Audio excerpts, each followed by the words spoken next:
यह अच्छा हुआ कि सुप्रीम कोर्ट ने विभिन्न राज्य सरकारों की ओर से की जाने वाली लोक लुभावन घोषणाओं का संज्ञान लिया और मध्य प्रदेश राजस्थान सरकार के साथ केंद्र सरकार चुनाव आयोग एवं रिजर्व बैंक को भी नोटिस जारी किया।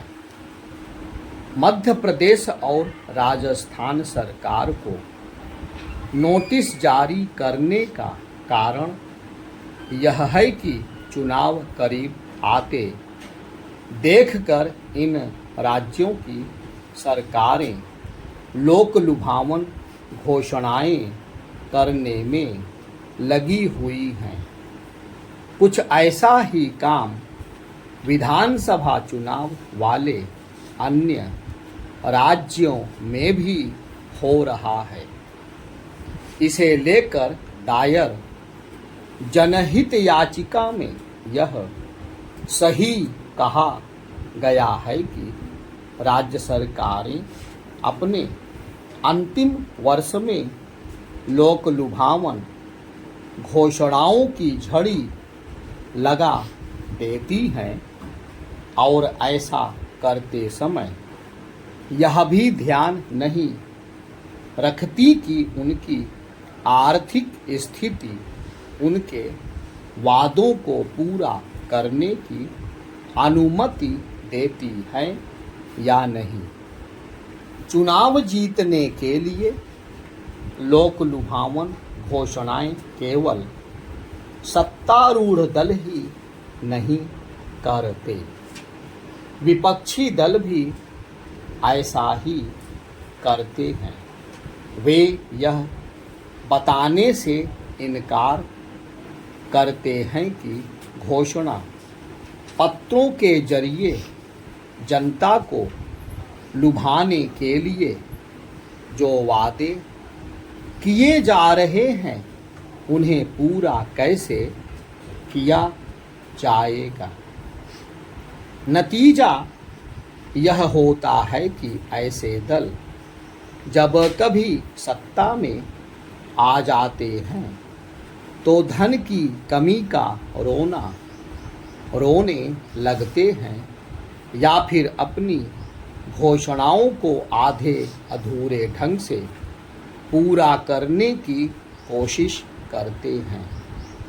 इसका उदाहरण है कर्नाटक, जहां कांग्रेस लोक लुभावन वादों के चलते सत्ता में तो आ गई, लेकिन अब उसे विकास कार्यों को आगे बढ़ाने में कठिनाई हो रही है। इसी तरह की समस्या का सामना उन राज्य सरकारों को भी करना पड़ रहा है जिन्होंने लोक लुभावन वादे किए थे।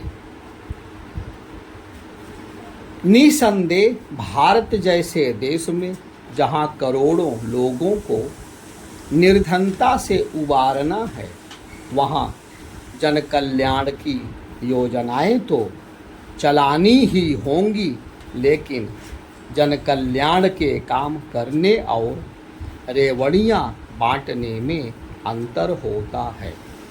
इस अंतर को समझने के बजाय रेवड़ी संस्कृति को अपनाया जा रहा है। जब एक दल ऐसा करता है तो दूसरा भी ऐसा ही कुछ करने को विवश हो जाता है। अब तो आर्थिक नियमों की अनदेखी करके लोक लुभावन वादे किए जा रहे हैं। निर्धन लोगों का उत्थान तभी किया जा सकता है जब राज्य आर्थिक रूप से सक्षम बने रहेंगे।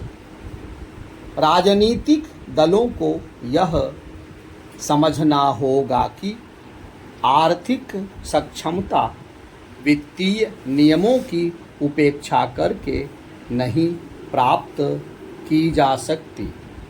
यदि राज्य सरकारें वित्तीय रूप से सक्षम नहीं बनती तो वे ना तो लोक लुभावन वादों को पूरा कर सकती हैं और ना ही विकास के कामों को आगे बढ़ा सकती हैं।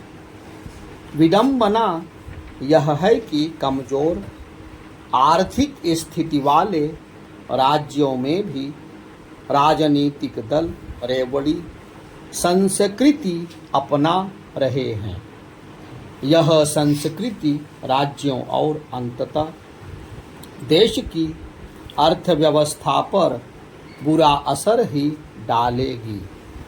सुप्रीम कोर्ट को चाहिए कि वह ऐसी कोई व्यवस्था बनाए जिससे राजनीतिक दल अर्थव्यवस्था का बेड़ा गर्क करने वाले वादे करने से बचे।